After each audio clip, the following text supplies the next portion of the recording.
If you're looking for a part of the country where you can completely escape and truly be alone in nature, then add Woodland Caribou Provincial Park to your list. It's been on mine for a while, and I'm so glad I finally got there.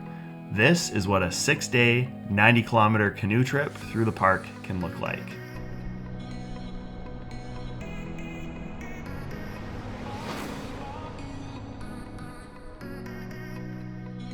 Woodland Caribou has two things in particular that I really like: remoteness and flexibility.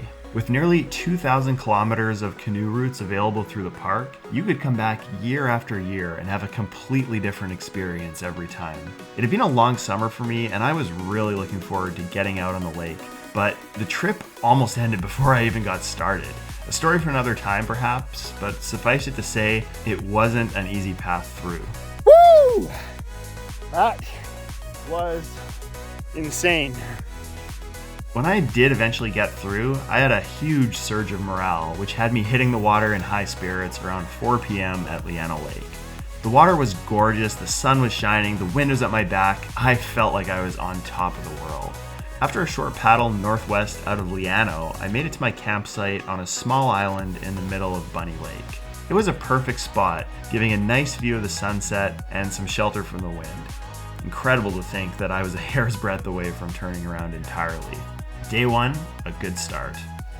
I had a tough start on day two, paddling north up the long channel of Bunny Lake against a relentless north wind. But I put my head down and paddled through, eventually finding solace in a series of creeks that lay ahead. I was able to find respite and reflect on my journey thus far. As I made my way along one of the portages, I was greeted by an abundance of mouth-watering blueberries. And it didn't stop. Blueberries were definitely in season, and throughout the trip I was given ample opportunity to indulge on the just tart enough berries. Paddling and portaging through the series of little lakes and creeks was really rewarding and helped me sink into that calm feeling that only seems to come when I'm out in nature like this. I eventually made it to Lunch Lake, where I'd make camp for the night. It was a long day of paddling and portaging, but completely worth it when I sat down to a hot meal, watching the sun dip below the horizon. On day 3, I woke up to another sunny morning. I wanted to get moving early because I was excited to see the famous Mexican Hat Lake where I'd camped for the night.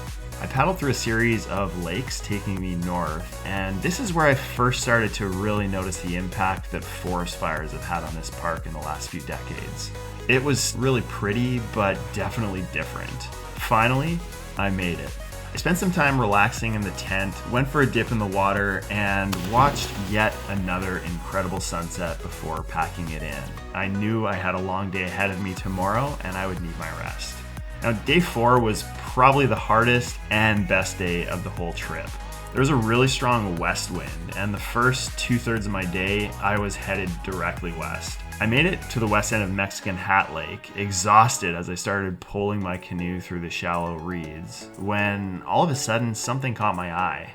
And I sat back in the reeds at first, watching from a distance for a while, but eventually decided to start edging forwards. At that point, Coda caught sight of the moose and started growling at it. When the moose heard Coda, it turned in our direction and took a step out of the water, revealing its enormous and yet majestic frame. It locked eyes with me for a good few seconds before turning and gracefully trotting back towards the forest. Truly an incredible encounter that I won't soon forget. I continued on through Nutria, Amber, and Streak Lake, and as I did, the land around me began to really transform. The verdant paradise that had greeted me before now gave way to a fire-stricken wasteland. The forest fires had burned away centuries of accumulated trees and soil, leaving the rocks bare, gray, and dry. It was a somber sight, one that made me realize the destructive power of nature and the fragility of balance that really sustains us all in this world. All that changed when I rounded into Aegean Lake, where I immediately encountered another moose, this time a cow and her calf. Going into the backcountry, you're lucky if you get a glimpse or two at wildlife like this.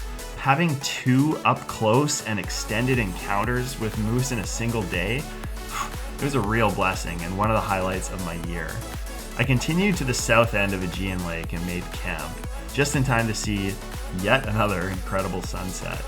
Woke up the next morning at dawn to the call of a bull moose cutting through the quiet morning air, just in time to take in what was probably the best sunrise of the entire trip.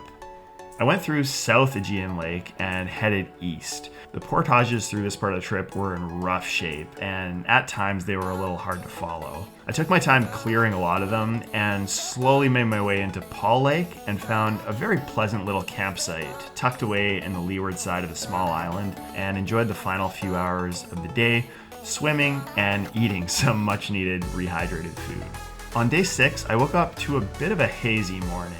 Shortly after breakfast, I was on the lake, and soon after it began to rain.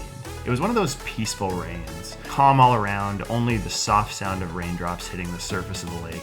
I don't mind rain like this at all when I'm out on the lake. I made it to my planned campsite at Elephant Lake Head by the early afternoon and enjoyed a nice lunch and coffee, but I was feeling energetic and I decided to keep going. I ended up paddling nearly 28 kilometers through Bootjack Lake, back through Bunny Lake, and all the way back to the launch at Leanna Lake, completing my trip 2 days earlier than I had intended. Overall, I was blown away by Woodland Caribou Provincial Park, and I'd highly recommend it to any of you.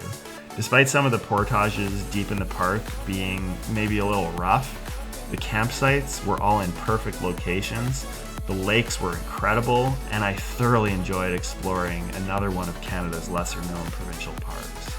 It's a beautiful world we live in. Get outdoors and enjoy it.